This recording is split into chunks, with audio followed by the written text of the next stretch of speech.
Hello, everybody. Welcome into SportsDay Insider presented by the Dallas Morning News. I am Kevin Sherrington. I can't even remember who I am. I am Kevin Sherrington, joined by my old pal, Evan Grant. Evan, how are you? I'm fine, Kevin. Everything's great here. I'm not on vacation. I'm not on a lake or anything, but everything otherwise is great. Evan said that because I am indeed on vacation. But, to serve the greater good of the Dallas Morning News faithful, I am here to do this podcast because it means so much to me. My family, y'all get back. Y'all all just sit over there and be quiet while I'm doing this podcast because this is more important than y'all. Okay? Actually, I thought you were going to say it served the greater good when you go on vacation, because that means it's less days that we actually are we're seeing you in the paper. That would be fewer days, not less days, but go right ahead and speak ungrammatically. That's fine. Can I just interject that when we're talking about the newspaper, the other day, Bruce Bochy in the dugout in Washington was telling some story. Man, the man has so many stories, but he was telling this story, and it all related to trying to win 2 tickets to the All-Star game in Washington when he was a kid. And he was living in Northern Virginia and delivering papers. And I believe he was delivering the Washington Evening Star because he didn't like getting up in the morning. But at the root of all this was somewhere during that whole monologue by him, he said, "Do they still deliver a newspaper?" So clearly he's not a print subscriber. He's all digital. Boach is an all digital man. Yeah, he is. He is. It's an amazing thing, the number of people that I run into that still get the paper, delivered, thrown up on their driveway. I think that's terrific.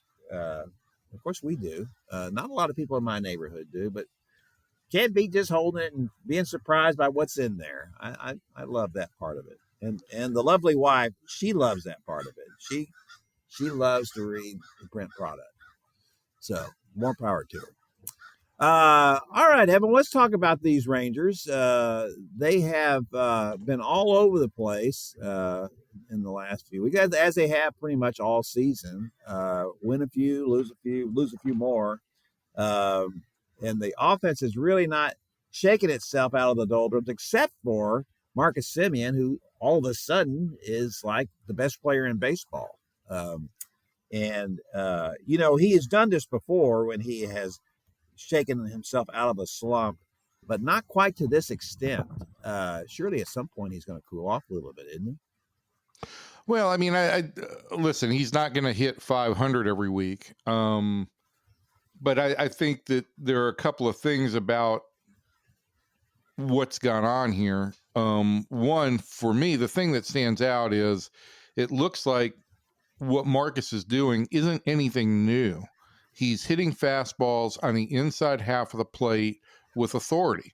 I don't know that he's getting a ton more of fastballs on the inner half of the plate, but I do think maybe he simplified his approach and said, let's double down on the things that I've always done well. I've always pulled the ball in the air to left field.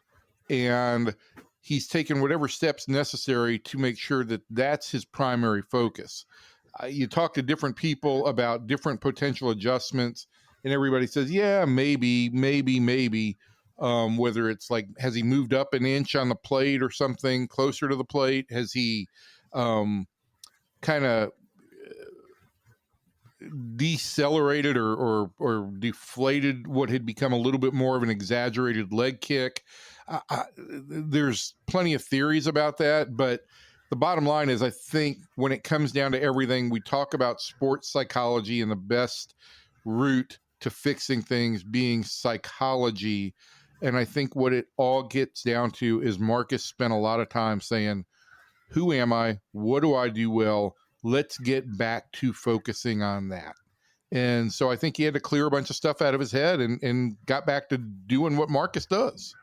Yeah, in your story about that the other day, he made no bones to hide the fact that I don't want to talk about what I was doing before and whatever was going wrong. I'm only concentrating on what's going forward, and that kind of does imply that he was thinking too much, and that maybe he just tried to needed to simplify this as much as possible.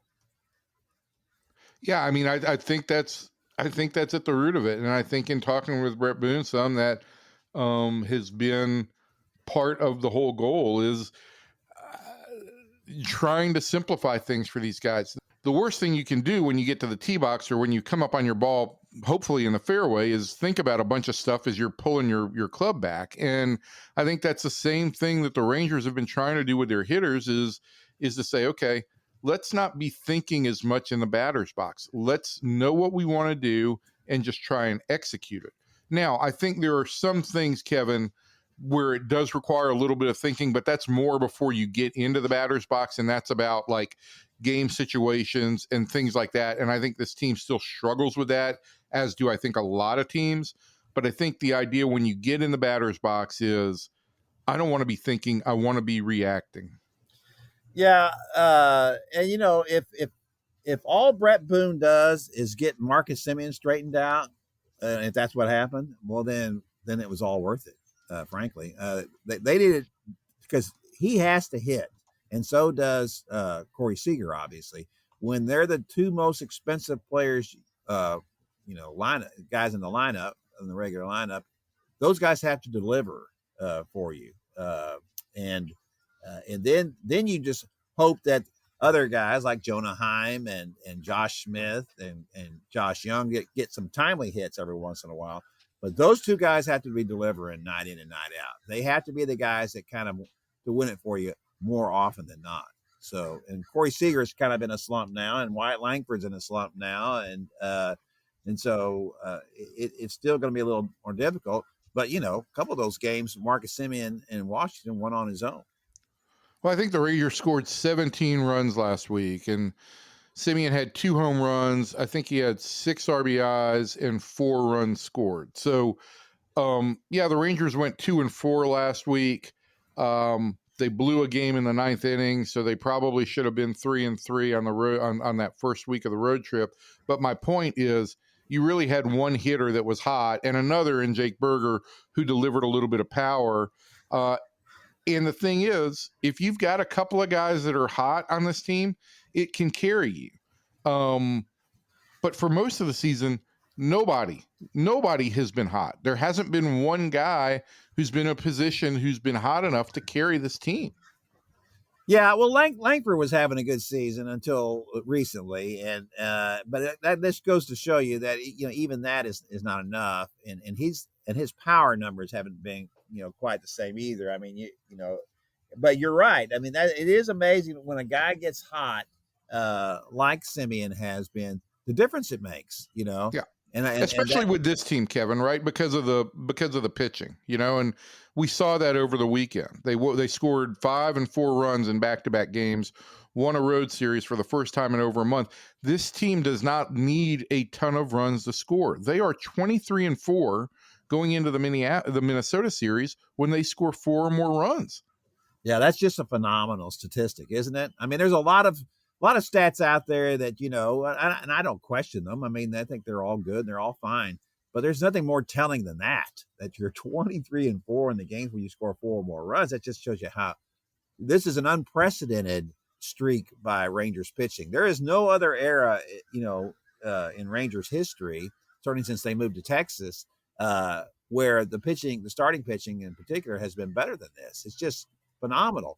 And to that point, I was watching something yesterday that I guess it was on ESPN. I'm not sure where it was, but Al Leiter was talking about Jacob deGrom's pitching mechanics, and they had him up on the big screen and they were showing everything he does, and Al was just going on and on about the beautiful synchronicity of his delivery and his ability. He said, so many pitchers when they throw close to 100, like his son Jack, are just happy to come down the mound and be throwing 100 miles an hour, and it goes where it goes, and that's all well and good.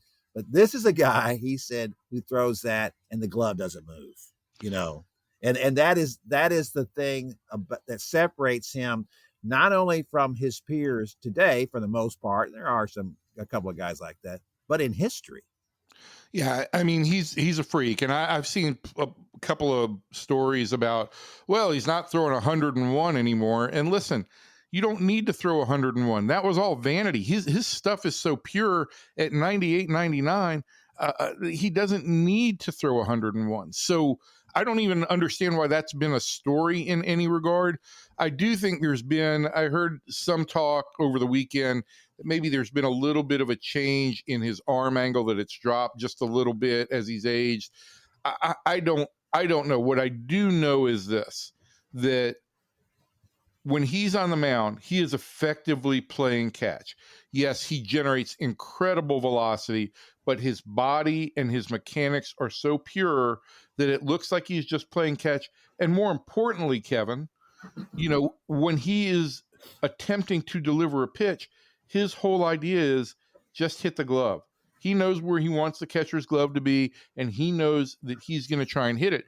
And to this point, on Saturday, Saturday in Washington, his slider was as good as it's been all year. And his slider has been good all year. It's just not been to Jacob's level of perfectionism. But when it's to that level, he's basically unhittable, which I think is what we saw in his 2-hit effort on Saturday. And so if that's the case, and he's able to get that slider down, he's just going to become that much more invincible as the season progresses. The way that I have viewed deGrom since he has been here after he got hurt initially in that first season was that, he's a great luxury to have, but you just can't count on him.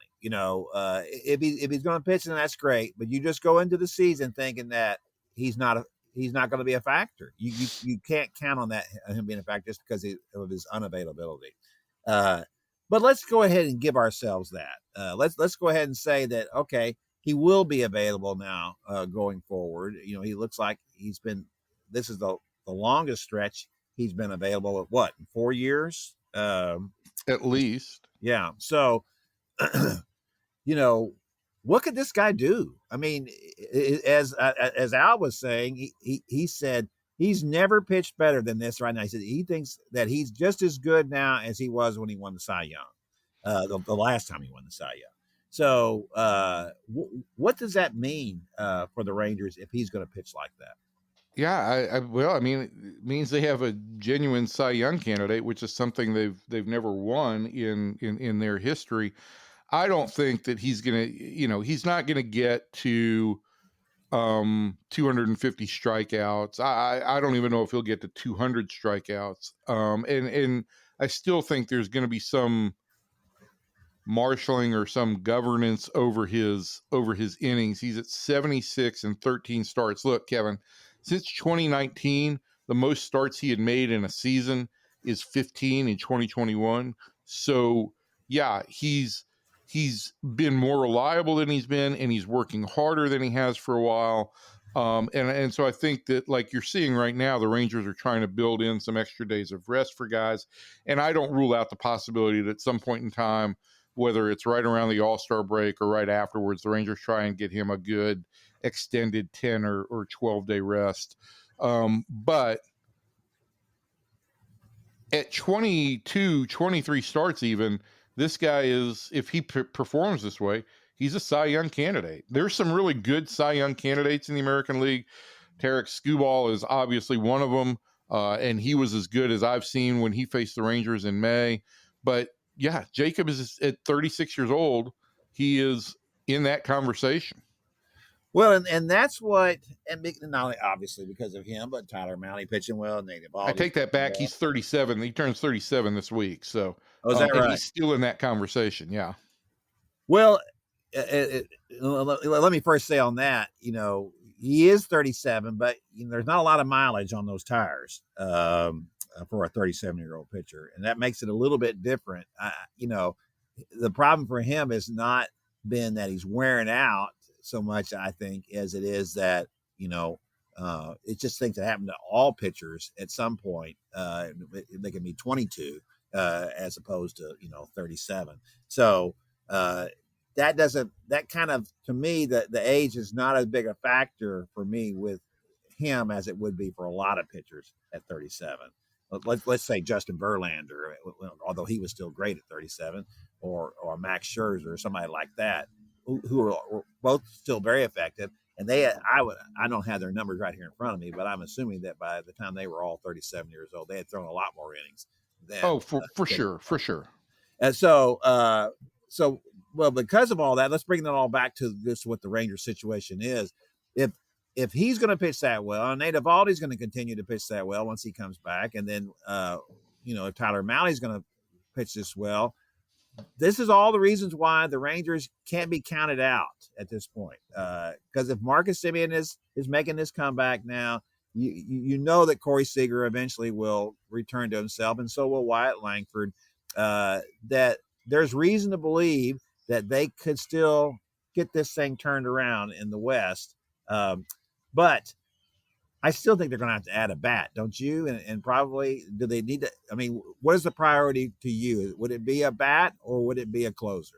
It'd be a reliever for me. I still think that, if and when you get Jock Peterson, you're now looking at 12 guys for 9 spots in the lineup. I think that the club's biggest need is going to still be somebody real reliable to close out games. I think the last couple of weeks with Chris Martin has shown that as good as Chris is and can be when he's on the mound, there is some question about how often he'll be able to go. I don't think the Rangers are going to use him on back-to-back days for a while. They're certainly not going to use him on 3 straight days. And they're going to be a little bit protective of him. So for me, the idea would be that this offense is going to get better. If they're going to contend, this offense is going to have to get better. And so if they are in the idea or in the picture of contending, I'm going to assume at that point that the offense has performed somewhat better by then. And so I think the most glaring need will be a high leverage reliever. Yeah. Are there an assortment of high leverage relievers that would be available? There's, I will only say this, that if you're looking to finish off a roster at the trade deadline, getting a high leverage reliever is the market in which you would like to be. That's the most obtainable market. Yeah. Let's just put it that way. Yeah, it typically is. And one of the reasons why the Rangers never have invested in relievers going into a season, knowing that we can always go out and get that if we have to. Yeah. Okay. So I just think that, to your point, right, I'm still not 100% sure how the Astros are off to the start that they are, other than they're the Astros, and at this point they are what amounts to a dynasty. And even though they've got some new faces in their lineup, there's a certain level of expectation within that organization that they're going to perform. But I don't know that I think the Astros are the best team. And look, Seattle's supposed to have a great rotation. They've had some injuries in the rotation. They've gotten unreal production from Cal Raleigh. And my point is, if the Rangers hitters aren't going to stay that cold all year, I can't imagine that Cal Raleigh is going to, hit 60 home runs and OPS over 1,000 for the remainder of the year. So I think you're going to see the Mariners offense cool off a little bit too. And it is there to stumble around and everything. It's there for the Rangers to pounce on. The opportunity is there. They just need to play consistent baseball, and they haven't done that yet. They hadn't won consecutive games, Kevin, in 3 weeks until Saturday and Sunday. So I don't want to say anything is a trend or anything like that. They're going to have to show it longer and better for it to be a trend. But I will say this, that the last 10 days of Marcus Semien certainly are encouraging that this offense can start to, one by one, pick things up. I will say this about Cal Raleigh. He could hit 66 home runs as is projected by his current pace if he played the Rangers every day. He kills the Rangers. Why is there's always somebody with the Mariners who just kills the Rangers? It was like Corey's brother Kyle was just such a Ranger killer when he was there. It just seems like Well, I there's think always a Mariner doing that. I'd never want to take one of your arguments and deflate it, but I think usually it's somebody in the AL West that kills the Rangers. Whether it was Garrett Anderson or Tim Salmon or Mike Trout or who was the catcher that killed them for several years with the Shea Langoliers now is the catcher that owns Shea the Rangers. he's the guy now. Yeah, he's the Rangers killer now. But yeah, I mean, you play those teams 12 times a year, and so there's more familiarity. You're going to see them more. There's more chance that those guys are going to actually do some damage. But yeah, Raleigh is having a great year. I just don't know if this is a guy who's going to end up doing what he's done all season long. Yeah. Somebody's got to do something here.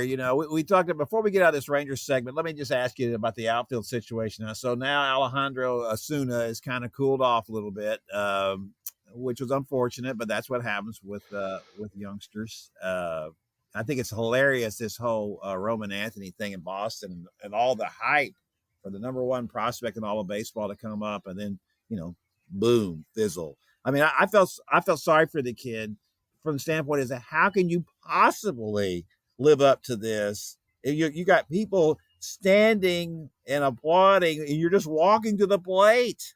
I mean, how ludicrous is that situation? Again, the whole idea of prospect stock oftentimes just befuddles me because they are young players, and the idea that you're going to get some guy who changes the franchise for the long term is, once in a decade. And it's magical to watch. It's magical to watch when you watch what Evan Carter did in 2023, but it's just, guys are going to go through struggles. They're going to go through up and downs. And the only thing that's different here is, look, I think that on the projector scale, right, Roman Anthony and Marcelo Meyer and Christian Campbell, those were all guys who were in the top 10 in all of Baseball America's prospects. Osuna is not a guy who's ever been a high prospect, just a guy who continues to get better. And I think that he's gone through a rough stretch, but I also believe that this is a kid who isn't really fazed by that stuff and probably does go down in the not too distant future. And when he does, I think he will come back better for it. Yeah. Well, at this point, they need to be playing Sam Haggerty, don't they? Yeah, I mean, they're going to play Sam Haggerty for a while now until he's not hot, but he's doing all the things that you want from designated pesky guy. Ooh, designated pesky guy. Okay, I like it. All right, that's going to do it for the Rangers segment of our podcast. We're going to move over here and talk a little bit about the Mavericks and all this speculation that Jason Kidd might want to leave the Mavericks to coach the Knicks, which I'll have to say, apparently there is some smoke to that rumor, or some fire to that smoke, I guess I should say.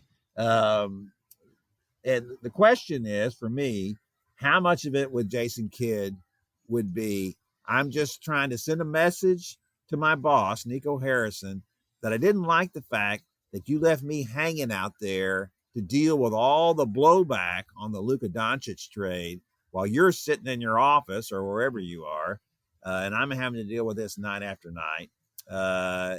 Or maybe it's an A and B, and the B would be, this is a nice little leverage thing for me here to make a little more money. I'm going in. I'm still got a contract, but I might like to get a little bump out of all this. I have a hard time believing that Jason Kidd would want to go back to New York, where he ended as a player and was his personal life became fodder for the tabloids there as his marriage was unraveling. And also, he's not exactly a ball of fire with the media now. I just can't imagine that. I know that when the Knicks are playing well, that they may be the story in sports in New York. When they're really going well. No, Although they're not. When they're going well, they're only the story at the end of the Giants or Jets season or before the Yankees get hot. Let's face facts there. I think that's probably true. I do think that there is an undercurrent there, though, of I mean, it's New York is basketball. I mean, that's when people think of New York. I think of New York basketball, the streets of New York, playing that, Rucker Park and all that kind of stuff. That stuff is a very real thing, but that can't be worth putting up with all the rest of it. I mean, because even if you look at the situation that the Knicks made the final, or got to the and got there, or got to the conference finals before they blew up, was the fact that that's not good enough in New York. And even if you win the conference finals, which is certainly, the East is far more winnable than the West is, you still got to win it all. In New York, no one's going to be happy that you made the finals. You still got to win it all. And from that standpoint, when the Mavericks are when everyone's available, when they're fully healthy, I think they're a better team than the Knicks are. I wouldn't see why he would want to move on, but it's an interesting situation from the standpoint of what he wants from the Mavericks, and would Nico Harrison give the Knicks permission to talk to him? Obviously, if he does give them permission, that tells you a lot about what his expectations were, and if he is as, I don't know if I want to say cutthroat or cold-blooded as he's seen by making the Luka Doncic trade. Would he feel the same way about Jason Kidd? Yeah, how to say this? I would say that Jason Kidd lost me once and for all with the answer on the Luka Doncic trade and his return with the Babe Ruth comparison, because I thought he was just being cute and condescending. If he goes to New York, I don't think that it's a terrible, terrible loss for the Dallas Mavericks. I don't know why you would want to go to New York except for the idea of being the head coach of that franchise in that city and the ego feel that it creates. But he's about to have the number one draft pick and a supposedly a generational player in Cooper Flag. He doesn't have to deal with quite the level of second guessing or the mercurialness of Knicks fans in New York or here, I should say. So I don't know where it would make a whole lot of sense for Jason Kidd. But I also I'm not going to sit here and think. My opinion of Jason Kidd is that he's a nice coach. I don't know that he's not replaceable. Oh, I don't think he's irreplaceable. He's better than what Mavericks fans think. They don't like. It's the drive-by coaching style is what they'll refer to with him, as he just kind of lets them play. I think what you have to remember here, and it's hard to sort it out, as to the fact that it's not a coincidence that Kyrie Irving, after all his troubled history and of basically forcing his way out of at least two stops along the way, that he's been so happy here. It's not because the fans clap for him. That's not what it is. I don't know how much of it is Nico Harrison. I don't know how much of it is Jason Kidd. I don't know how much of it is the combination of the two that has made him happy. But you can't oversell that point, because when he's happy and when he's healthy, he's really good, and he's worth everything that they gave up for him, certainly, and they need him. Without him going forward, even bringing Cooper Flag in, they got to have the firepower he brings, and that's a legitimate question about how good he'll be once he comes back from this injury, because his talent is predicated so much on his quickness and speed. And when you have an injury like that, then that's a problematic thing going forward. But and also you certainly got the same thing with Anthony Davis. who is a guy that was very close with Kidd. So both of those players have a very tight bond with Jason, and also they have a pretty tight bond with Nico. So I'm not saying that they would want to leave if Jason was to leave. I don't think they would, but they would certainly want to know what kind of head coach that Nico would bring in. But as I was talking to our old pal Brad Townsend before the podcast and before we started taping that today, there would be a lot of people lining up for the job. I'm telling you that. And you start with a guy like Mike Malone, who is the other candidate to leave the or to coach the Knicks. Jason and Mike Malone are probably the 1 and 1A in some point. Two very different kinds of coaches. Mike Malone, much more of a tough guy, a little harder edged. That would be interesting to see how that went over with this group of Mavericks, especially the veterans. I'm not saying it wouldn't, but it'd be interesting to see what that would be like in that situation. So it is an interesting conundrum. My guess is that he is just Jason is just doing this, and Jason is the one doing it. And that's how this is getting out. This information is just I'm just sending a little shot across the bow here, and I wouldn't mind a bump in my salary because if I'm him, I would much rather be in Dallas, and that's not just speaking as a homer. It's just that you've got some really good talent here. Not only in veterans, this Mavericks roster is with the addition of Cooper Flagg is really all of a sudden a much different thing than what it was before they won the lottery. Before they won the lottery, it was a win now, kind of tilted the better half of the roster tilted obviously towards guys in their mid 30s. Now, if Flagg ends up being who everybody thinks he's going to be, well, you've got the future of the franchise right here, for at least the next 9 years, unless Nico does something really stupid. So it is an interesting situation for the Mavericks going forward at this point. And when you combine it all with the fact that Flagg is coming to town with his family, right? And he's going to be here now, and now there's all this talk about, well, who is the who's the head coach going to be? Is it going to be Jason Kidd or not?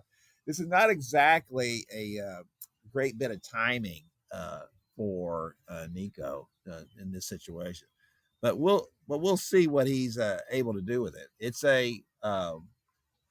it has been one of the most confounding stretches for any franchise in this market that I can think of. The up or the down, and then of course up, of losing Luka Doncic and then gaining Cooper Flagg only a couple months later.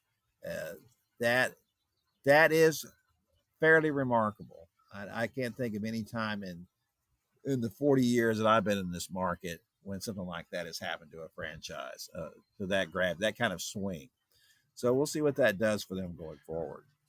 All right, that's going to do it for the Maverick segment of our podcast. We're going to move over now and talk about the House settlement, which finally was approved by a federal judge, meaning that any NCAA Division I school that wants to pay its players directly can spend up to $20.5 million to do so, which is a lot of money. This is the first time, obviously, a groundbreaking development in college sports. We've had athletes making money, obviously, through NIL and making a lot of money. So we've got a softball player at Texas Tech making over $1 million a year. Who would have thought that? But what is happening now is that the schools can directly pay their athletes, which has never happened officially before. It's happened unofficially, but it's never happened officially before. We've already gotten an email blast, an announcement, a statement from Texas Tech saying that they're all in on this and they're going to hit the limit of $20.5 million, and they're going to raise $14 million of that a year through their fundraising efforts. So as the school is not going to incur, what would be a burdensome duty to pay these athletes. And I But guess that, this is Kevin, all part of that's the in situation. addition to collective Yeah, money? the collectives are just a completely that's a collectives are all booster driven. So those are not that money's not coming from the schools. You're allowed to have that was part of the whole Right. NIL thing, right? Was paying that before. Listen, this is going to be extremely complicated because now what you're going to see is that there's going to be a push from athletes. They're not stopping here. There's going to be a push from athletes to be recognized as employees, and so therefore they're going to end up with basically unions. And so obviously what the NCAA is going to try to do is say that no, these are not employees. We are not going to be responsible for that because we can't afford to pay for all of that. So it's like, so you're going to pay these people, but they're not employees, you know. So how is that going to work? This is going to continue to be a mess for the NCAA for years to come. And I'm not saying that that it's a bad thing that athletes are being compensated financially. I know there's a lot of people out there who feel like it's enough for them to get their college these scholarships and whatever. And I will say from that standpoint, they're worth a lot more money now than they used to be. If you're sending your kids to college now, you know how much it costs, 30, 40, 50, $60,000 a year to send your kids to college. Just outrageous, the cost now. And I'm very glad that all four of ours have graduated and they're all paid for already. And we weren't paying those kind of sums for that either. So it is worth a lot more, but that's just the cost of play, these days. And if you want to win, this is what you're going to have to do. It is remarkable what people are willing to do now, considering what it used to be. It used to be so difficult to get boosters to pay for things. Even back in the old days, that they just didn't want to do it. SMU was paying back in the 80s. They were always willing to do it. Their boosters were. And that's one of the reasons why they are where they are now. They've already kind of jumped themselves. They put themselves in the ACC and made a big run in the CFP. So this will be interesting to me to see what Texas Tech does. They're going to be a big hitter in this thing because Cody Campbell, one of their big boosters and a former football player at Tech, he has put them front and center in this debate. They've been one of the leaders in the portal and adding players, and there is a definable difference now in Texas Tech and what they want to be. Now, of course, you have also the issue of from people who are going to argue that, okay, but where's all this money going to go? Well, it's going to go mostly to football and men's basketball. That's where it's going to go. So what kind of issues is this going to cause with Title IX? It's just one thing after another in all of this. And I think as someone pointed out, I was reading, they said this is not the end of anything with the House settlement. This is just the beginning. And I think that's exactly what it is. We're kind of seeing it's like the end of 2001: A Space Odyssey, and they had that big embryo but up there in space. This is it. Kevin, I mean, if there's anything we've learned from college sports over the last, well, I mean, I've only been around it for 40 years. And I think you predate even that. But if there's anything we've learned, it's like there is never an end, right? I mean, the college football national championship has been an ongoing and continuing to develop situation. NIL was a continuing to develop situation.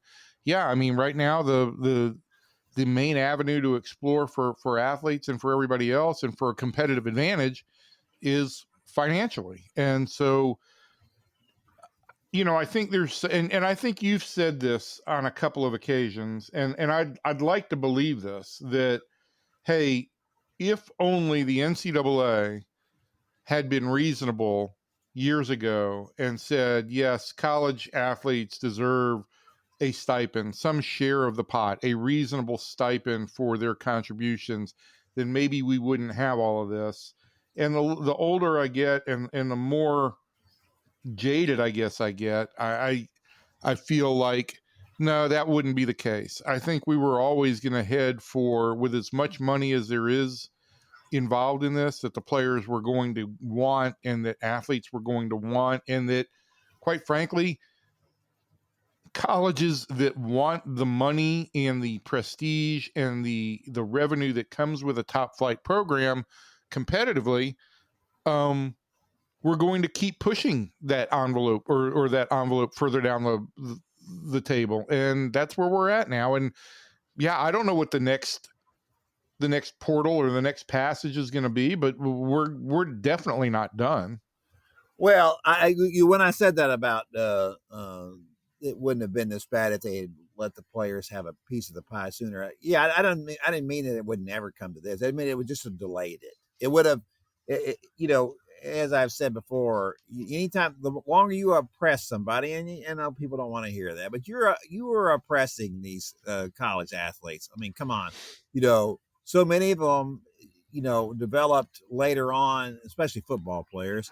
I All kinds wouldn't of say problems. you were oppressing them. I No, would say you were you're exploiting them. well, you're exploiting them, but you're kind of oppressing them when you're saying no, you can't have this and you can't have that and you can't have this and you can't have that. That's kind of that's oppression in my mind. But when you don't give them the ability to have access to health insurance later in their career, when they are suffering from things that happen to them as college football players later in their lives, That element for sure. that's terrible. And For that sure. and they just didn't want to do that. They didn't want to be responsible for it. They wanted to be, oh, you got to prove to me that this stuff didn't happen. It's like, there was a case that I worked with, and she made a settlement after the death of her husband.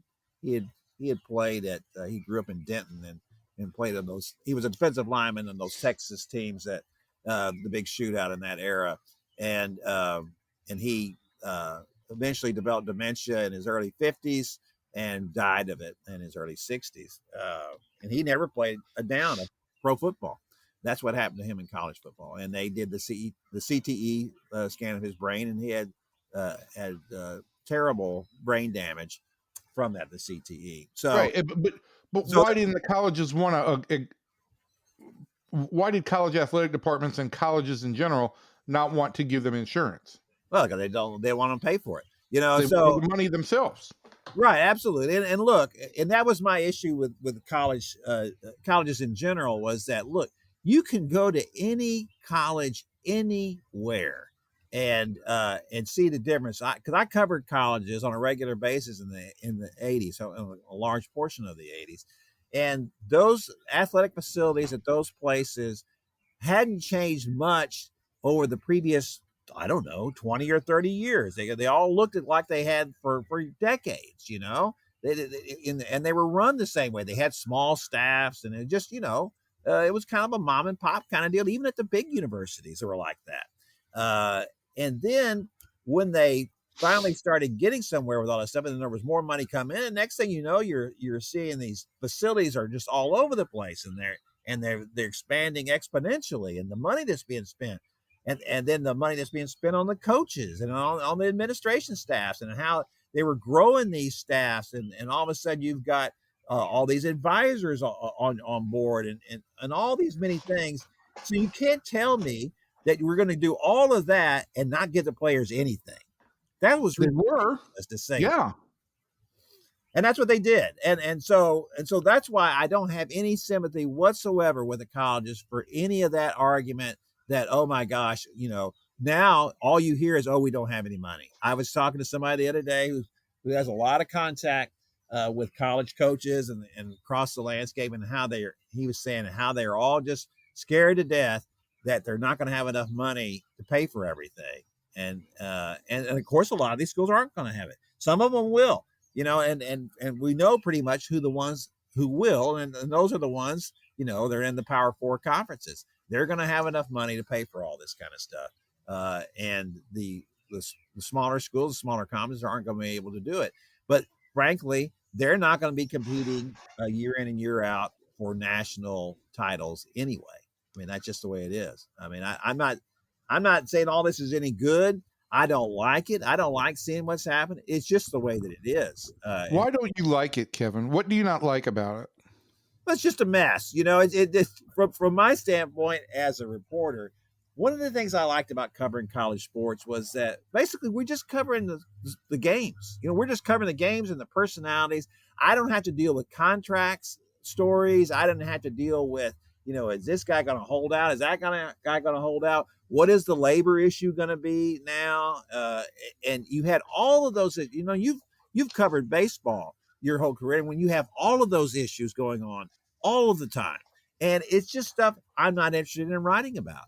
And so for me personally, that's the mess that I don't like. It is all of this kind of thing that has entered into the conversation now that takes away from the sheer joy of covering college football and the color and the just the pomp and circumstance of all of it. Now it becomes something completely different. And in some ways it was that. I mean, we did have to cover all that kind of stuff.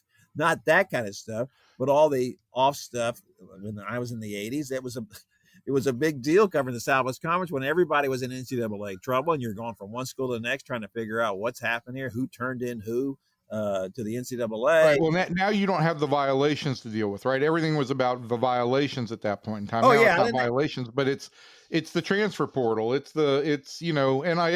It's this, it's that. Yeah, it's all a big business.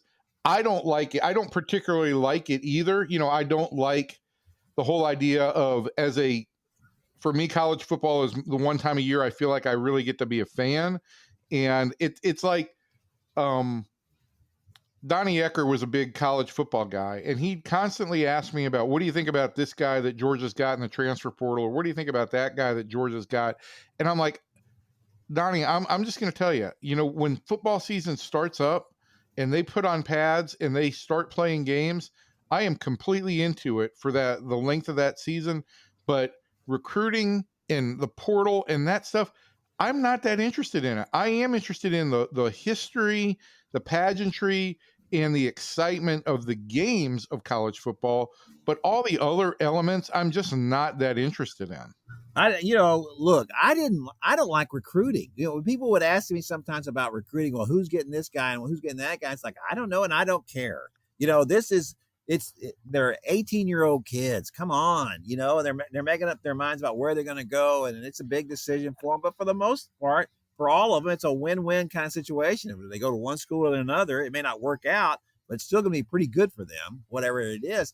And now when you mix in the portal with that, you're recruiting a guy for 1 year in a lot of cases. Well, you are. And now what I was hearing from this guy I was talking to is that you're having to pay people monthly to keep them committed. Now think about that. Pay them monthly just to keep them committed to the school. So that is, all of that just seems like, ugh. This is not why we got into this, is for all this kind of stuff to be happening. So from that, but at the same time, good. At the same time, right? You go, just like you and I talked about a ton last year, you go to see Texas, you go to see football games, and the sport and the quality remains great and exciting, entertaining, engaging. It's all the other stuff that I just have zero interest in, to be perfectly honest. Well, me too. And that's what I said. Just like you said, I think you put it perfectly. From August until January, it's great. I love all that part of it. I don't love all the rest of it, and that's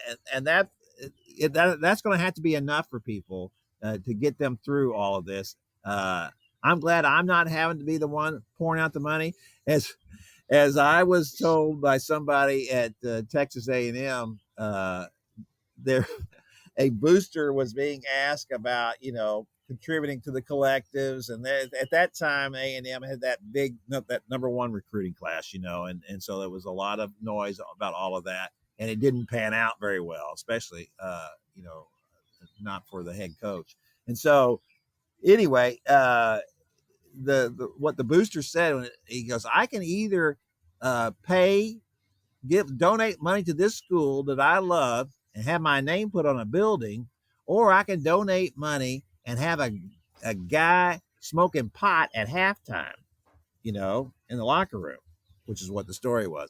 So that's Yeah, that's pretty telling. That's how I would feel too. The sustainability of all this will be very interesting to me to see who's going to want to put up this kind of money year after year after year after year. It's an awful lot of money, and you can get people to do it for a while. Most of these billionaires, and there's a lot more of them than there used to be, but most of them didn't get where they are by being real magnanimous with their money.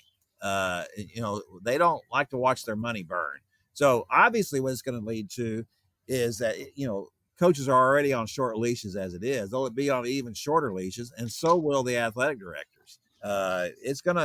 It's creating a much more difficult market and life for them. But that's just the way it's going to be, and we're all going to adjust to it. I will say, as you just mentioned, we did talk about that all last year about how much fun that season was. I don't remember a college football season as fun as that one. The playoffs were kind of a mixed bag, and we got a little bit of everything in that. But for everybody who wants to complain about the playoffs hurting the season, the playoffs didn't hurt the season at all. You can complain about how the playoffs, turned out if you want to, but you cannot complain about the quality of the playoffs and the entertainment value of that. So it was a great season. Yeah, it was. All right, that's going to do it for our podcast this week. We appreciate you taking the time to listen, and we hope you'll be back next week, and we will have plenty more to talk about then. So from everybody in here to everybody out there, thanks, and we'll see you the next time.